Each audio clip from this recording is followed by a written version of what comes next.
And we are live. It is Car Con Carne done from home for the time being. Welcome to Life in a Pandemic. It's Quarantine Con Carne, sponsored by C&H Financial Services. All the way across the internet, I find comic creator Steve Ellis. Steve, thank you for joining me from your home studio tonight. Hi, how you doing? Good. I feel like I've known you for a long time. This is my first introduction to you. Oh, wow. Yeah, High Moon. I mean, it's funny. This hit me at the right time. I was rediscovering the Western genre in general, and I've always loved horror.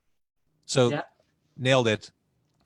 This is this is part of your legacy, I think. Definitely. For those who don't know what High Moon is, can you explain can you elevator pitch me?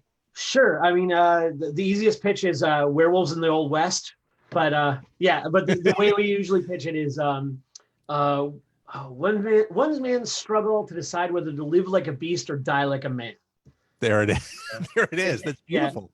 Yeah. It's all spaghetti Western with werewolves. Super inspired by anything with Clint Eastwood and all those old, Django movies from the 60s and stuff. Yes, it totally caught me at the right time when you released it. And I still love it. And I love that this keeps coming back in various ways as time marches on.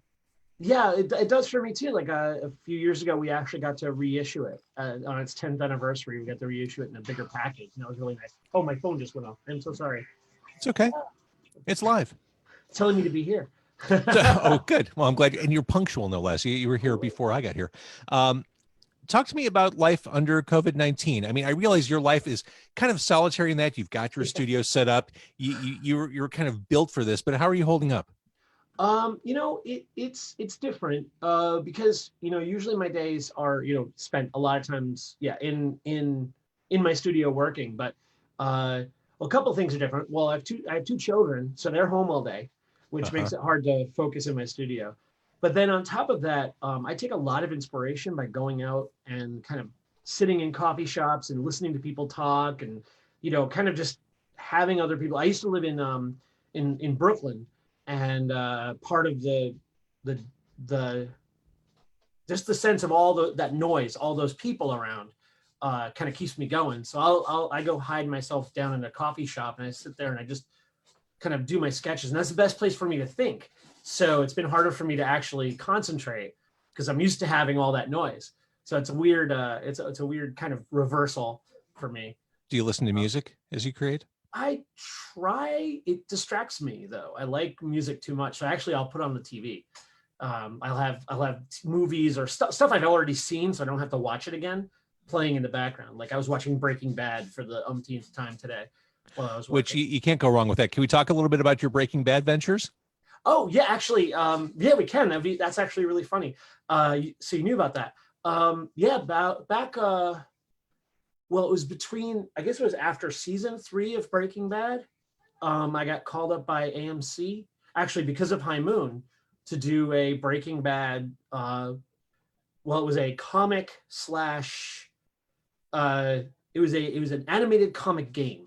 Right. Was the first thing we did, and so we went and we did a whole like game where you played Jesse and you're running around, kind of like. Someone stole Jesse's money and you're playing Jesse. So you're going throughout Albuquerque trying to find out who stole your money. So you're doing an investigation. Then we did as the same team kind of did a Walking Dead comic game, which was really cool as well. And then I think the coolest parts of that were in season 5 of Breaking Bad, they had a break between the first half and the second half. Right. So we did a comic that actually I think we're like only 400 were ever produced. That was a bridge comic between that kind of not bridge, but a comic that retold the story of the first seasons of Breaking Bad leading up to the last finale season. And then when we did, and this was the coolest part. We did a Better Call Saul comic. Right, the prequel.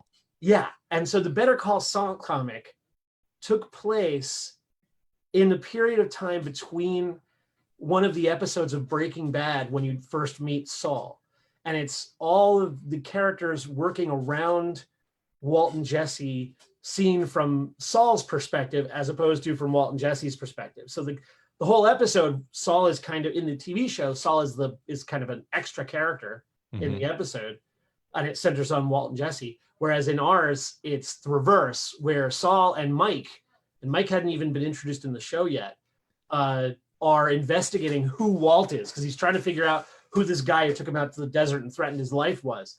And so, the best part of the comic for me was there's a scene where Mike finds out who Walt and Jesse are, and he calls up Saul and he says, "I can get rid of these guys for you if you want." So there was a moment where Saul could have ended the whole thing.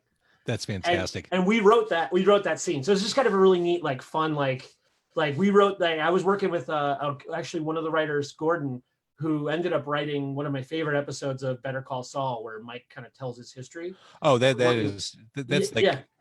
should win should have won all the awards. Oh, it won almost all of them. But Gordon, I'm forgetting his last name, Smith. I'm not sure, but Gordon and I kind of worked together on that background story. It was really neat to kind of be a part of. Such great characters. As an an artist, I mean, because these characters, especially by the time season 5 rolled around, they were so familiar and people were so keyed into the show. Is there pressure to make them as authentic as you can? Do you worry like, oh my God, how am I going to draw Odenkirk? That was actually one of the things to try to do, was to try to capture, there's one way of looking at it where you could try to capture the likenesses through just lots of photographs. What I tried to do was capture their acting more than their likeness. So we had to get all the likenesses that I did approved by the actors and their agents. So everyone I did sketches for them, but I changed them a little bit so they'd be really easy for me to draw over and over again. So they don't really look exactly like them, but they look enough like them. And I think more importantly for me, they acted like them. So like Saul Goodman talks with his hands a lot. So there's a lot of that in the panels where he's doing this kind of thing. And Mike just kind of has that deadpan stare. So I just kind of had him doing the deadpan stare thing. It was really fun to kind of like, I never did that kind of a deep dive in watching the nuances of how people acted before, but that's like what I spent my time doing. What a blast. Well, since we're on the topic of Saul and Breaking Bad, I'm going to ask 2 obvious questions. The first being, which do you prefer between the 2 shows? Wow. I haven't seen the most recent season of Better Call Saul. I will tell you, it puts everything together, and it is a relentless season. Like, oh, really? It was kind of a slow burn. It was a slow burn leading up to the season, and now it's just bam, that's everything you want. That's kind of what I felt like. But I think some of the stuff that, like, if you're gonna separate the 2, I feel like I like Saul a lot better than I like Walt at this point. Sure. Because by season 5 of Breaking Bad, Walt is pretty dark. Yeah, he is a villain. And the Saul show is a lot lighter and a little bit more upbeat. And I kind of like that. He's this. Well, Odenkirk's just all charisma in that role. Yeah. But his confrontation with his brother was really that one scene where he kind of destroys his brother with the cell phone thing is just amazing. Michael McKean is so great. Yeah. I think that the fun part is that they're able to make such a dramatic thing out of something as small as like 2 numbers on a contract. Yeah. They can turn that into like an epic story, which is amazing. So, favorite Breaking Bad episode? Oh man. Well, the episode with the fly is one of my favorites. See, that's the only one I didn't like. That's the bottle episode. That's the one that you either love it or hate it because it's all shot in one space. Yeah. I just liked it because I love the cinematography of it. It reminded me of. That's a polarizing episode, I think. Is it really? I didn't. I had no idea. I think I just like it because I love the insanity of it. It's just so over the top. It reminds me of. Have you ever seen Delicatessen? I have not. Oh, it's or City of Lost Children. They're both French films, and they kind of have a Terry Gilliam kind of a feel. Like and I feel like the fly that the episode with the fly has that too. Like very like in characters' faces and kind of zooming in on their expressions and kind of manic camera movement and stuff. it's exciting. See, for me, I mean, obviously the face-off conclusion was one of the most indelible moments in television. Yeah, I had to draw that. Oh my God. I had to draw And then it was the last season where they're all sitting at a table at a Mexican restaurant. Walt, Skylar, Hank, his wife, and they're all kind of talking in hushed tones. Hank wants to nail Walt for what he's done, Yeah. and the waiter keeps coming to the table, and it's the most awkward, uncomfortable, makes you squirm in your seat as you watch it. I forgot the name of the episode, but that scene to me is as standout as anything else in that show, including well, that one scene where they confront each other in the garage, Hank and Walt. To me, that's like, oh, this is it's like when I realized after all this time, it's a Western. Yes. It's a Western, you know, like just that one shot, you're looking at Hank's hand and you're looking past his hip and you see Walt in the background and Walt just turns. It's like, oh, it's a Western. It's so cool. It was amazing. Right. Let's jump around your career a little bit more. Sure. Okay. During this downtime, you are leading the Monster Art School. You're turning a negative into a positive. Explain what that is. Yeah. You know, my daughter is home and she's been, you know, she likes to draw. And I just kind of realized like within the first couple of days that, you know, kids are going to be home. And I just thought it would be, I teach illustration at Syracuse University. And I just thought it'd be fun to teach a how to draw monsters class. So basically we've been doing like, you know, a new monster every day, 5 days a week. Actually, some friends of mine from Chicago will join us pretty much daily. Nice.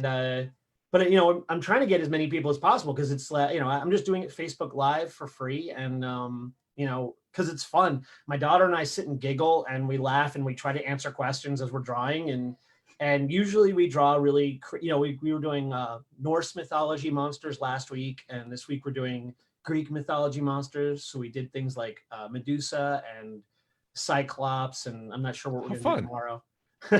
So is that just from your personal Facebook? Yeah, it's just from my Facebook, and I've been putting them up on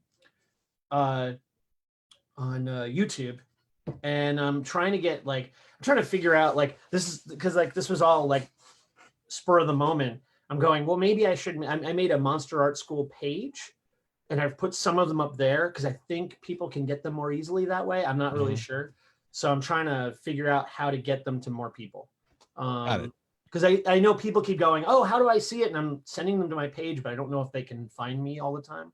So you're not the only Steve Ellis in the world, unfortunately.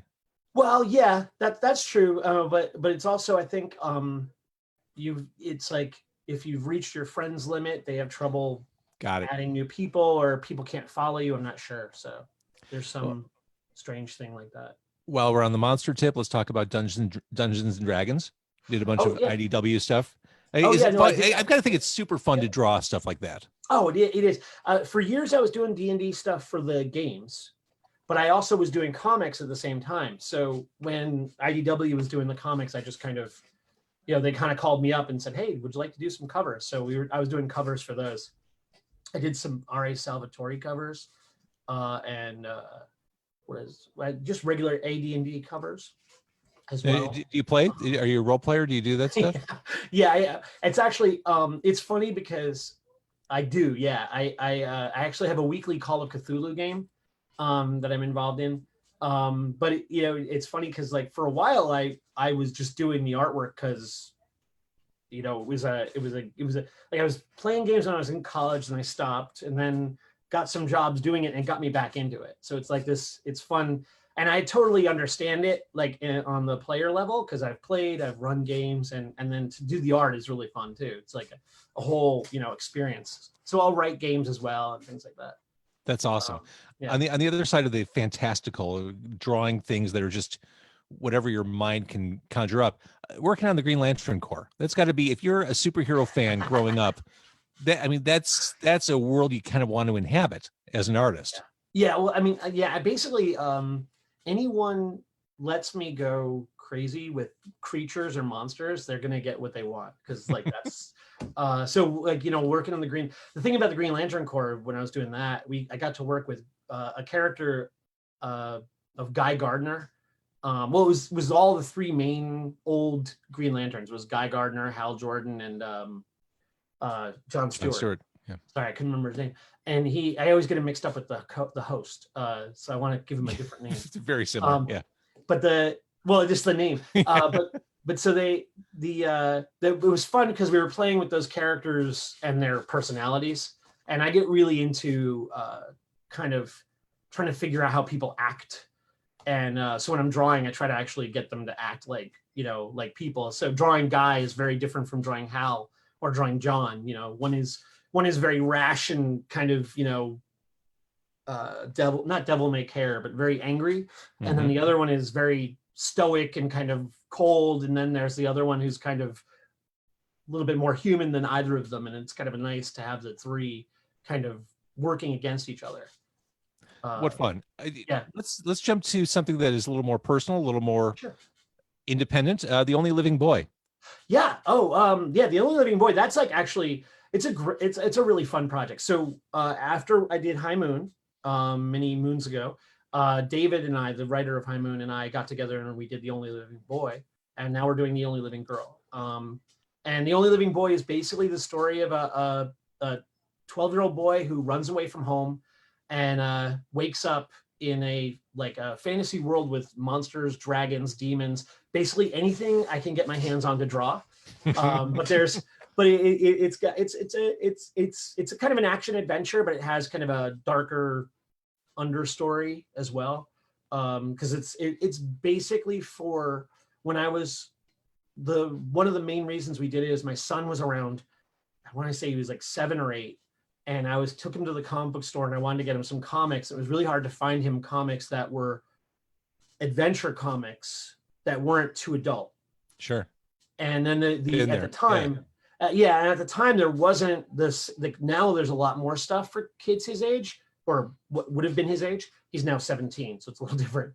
But when we started that project, there was just nothing out there for that audience.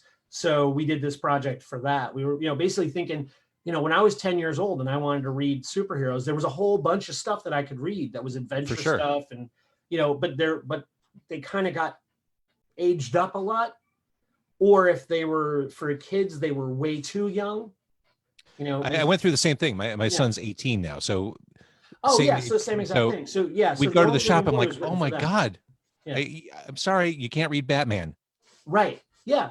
And then if you got them the kids Batman, it was like really, really kids. Yeah. And not exciting and not interesting and not fun. So it was a really hard place to be. So basically I did that. And then since then, out of that story came a whole secondary story called The Only Living Girl. And it kind of grew organically out of the end of the first series. So we were originally going to make it just Only Living Boy 2, but we decided that rather than do that, shift the focus to one of the other characters in the story so that she can take over, tell the story, tell the same story, but from a different character's point of view, and continue the story after we leave Eric from the first story. So having your own independent project there, and having worked on the other side for the majors, whether it's Green Lantern or Crimson Dynamo or whatever, you've seen the highs and lows, and now you see where the industry is at during the pandemic. What's next for your local comic shop? What's next for comic companies or independent creators? What's the vibe? What are you feeling? I'm not really sure. It's been a really weird time. I know my local comic store is they're having trouble. Some of the stores are doing curbside deliveries. Yeah. There's been trouble. The one major distributor of comics basically shut down its warehouse. So a lot of the companies haven't had a way of getting books to stores. So even if they were open, they wouldn't be able to sell anything. So right. I know DC Comics and I think a few smaller publishers are starting a workaround distribution through a different distributor. So I think DC Comics are now coming in weekly again, but I don't know whether, I think it's a limited version of their line. What a weird time. It is. I mean, I think, I honestly, it's kind of hard because I really I've worked on the web comics. High Moon started out as a web comic. Even Only Living Boy was a web comic originally. Um, and I always saw the web as a way of kind of getting out the word, and then you sell the book later on. Mhm. But I'm thinking that might be the model now. Instead, like instead of stores selling the individual copies, we may just be waiting for books at stores, and the stores will have to, I'm not sure. We may have to wait a few months or years. Who knows how long this is going to last, right? Right. So I creatively, I'm trying to figure out ways of putting out my work on online, because it's the only way to get it out, right? Where it's reliably getting out. And even that's been really hard because, just trying to get the platforms and figure out the technologies, what platform you're going to use, and then wait for the platforms to be ready or whatever. Yeah. So it's been a juggle. I really, I just don't know if we're going to have the same industry when this is done. I don't think comics are going anywhere, but the system that we had in place may be changing dramatically. But I don't know, that may be happening to books, to everything. Right. I think it is. Yeah. I mean, it's happening to music. Yeah. It's impossible to prognosticate, and all you can say is, well, I know it'll be different. Yeah, I mean, like I know I just saw a thing the other day about them shooting the next season of The Mandalorian, and they're doing it all with independent, like it looks like it was like actors in different places, not being in the same room with each other, and they're filming it like that with like digital backgrounds and everything. I mean, It's crazy. yeah, it is really crazy. So I mean, to some degree, a lot of the work I do, like I did on top of High Moon and Only Living Boy, we did a project called Box 13. And that was David and I. And that was a basically built for the iPhone comic. So it was readable. It was made for the size and shape of the iPhone. And so I've been working in the digital space for a long time. Like that was back in, almost, High Moon was 2000, what, 5, 6? Seems like forever ago, but yes. Yeah, or 2007. And then Box 13 was like 2008. And so like I've been working in that space, in the digital space, for a while. But I like physical books. So way back when we first started doing that, there was a lot of pushback from stores saying, oh, we're not going to be able to sell your books.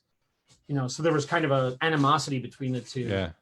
And what we found was that, at least in my experience, is people were interested in the books as like an artifact.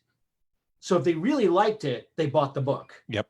So it wasn't that that everyone was gonna buy the book, but that the people who bought the book would buy it and probably spend a little extra on a specialty edition. See, this is why I think the comics industry, stuff like that. this is why I think the comics industry is so similar to music. I mean, what you just said, if you had substituted the word vinyl for book, same thing. Yeah.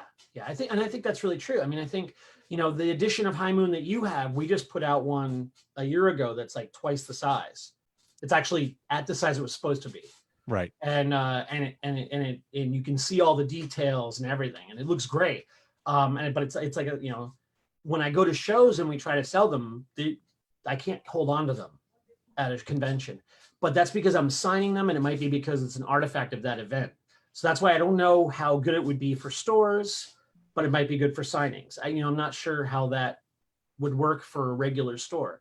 Like vinyl stores, they're not everywhere because it's a niche market. So that might be it might end up being more of a niche market than it already is. I don't know. It is interesting. I have reverse thinking when it comes to books and comics / graphic novels. I love reading books digitally, actual text books. I Kindle all the way. When it comes to comics, I have the apps. I've read them all online. At the end of the day, I do like I like reading them physically as opposed to online or on a tablet or whatever. But I think if you read one that you were like, that's okay, you'd read it. I don't need to buy it, right? But then the one you really like, you'd be like, oh, well, I have to have that. I have to have it. I'll spend a little extra to get that extra special edition, right? For sure. And I think so. That to me, that I think is the avenue towards having the project still work for the creators. But I think it cuts out the middleman in a lot of ways. You're right. And I don't know how that's going to work with regular stores and stuff like that. I want to thank a few people who've been watching on Facebook as we've been recording. I want to thank Katie and Jessica and Mike, Pat, Izzy, John, Michael, Christina, Tim, Shannon, Patricia, Jenny, Carol from the Huntsman. This is a locally based metal band, the Huntsman. wow. Double vinyl release for their most recent concept album that includes a 27-page graphic novel that ties into the album. Awesome. Yeah, super cool. That is really student cool. band. I did some comics for well, it wasn't a heavy metal title. I did what was it? I'm trying to remember the name of the company, Waxworks Records. Is that right? Well, anyway, we did this crazy thing about this band that a heavy metal band, or a heavy metal band that uses this Icelandic magic to make to make themselves like super popular. And the magic is actually a real Icelandic thing where you make pants out of someone else and you wear them. Yeah, it's really creepy, but it's apparently a real Icelandic magical spell. Yeah, it's very Ed Gein. Yeah, it's really creepy. But apparently the story was very cartoony, but it was really fun. It was like a really dark metal kind of, heavy metal guys. It was really fun. So the fate of the industry aside, yeah, what's next for you, Steve? Well, I'm working on The Only Living Girl, and I've been doing a lot of freelance projects, which are just kind of projects for other people. But I've always got new things popping in my head, and I have a project with David Gallagher that I can't talk too much about, but it's going to involve a podcast and a comic kind of combined, and a game as well. So I'm doing things like that. I just did a deck of cards through Kickstarter, which was a deck of monster family cards. They're like it's called the Thornclaw Manor Monster Family Card Deck, and they're just basically creepy monsters wearing suits and dresses, and they live in high society in the Victorian era. And they're really fun. They're just like fun. It started off as just weird little portraits, and then it's become stories. And so I'm working on a book for that, and the card decks, and then just kind of trying to keep up, with freelance work, and then seeing what the next big thing is coming out. Are you one of those creators who's basically in his studio or in front of a sketchbook or computer 12 hours a day? 12 hours? 18 hours, maybe? There you go. Basically, yeah, it's hard. It's actually, if I was left to my own devices, I would never leave that headspace. But unfortunately, or not unfortunately, but fortunately, I have a wife and children that keep me human and fed and acting like a human being. But yeah, no, I would, if I was left to my own devices, I would just be in the studio and sleep on the floor in my studio and just work. That's the image I have. Yep. All right. I want to wrap up the Facebook Live. Thank you all for watching. If you're on Facebook Live, I'm going to kill that stream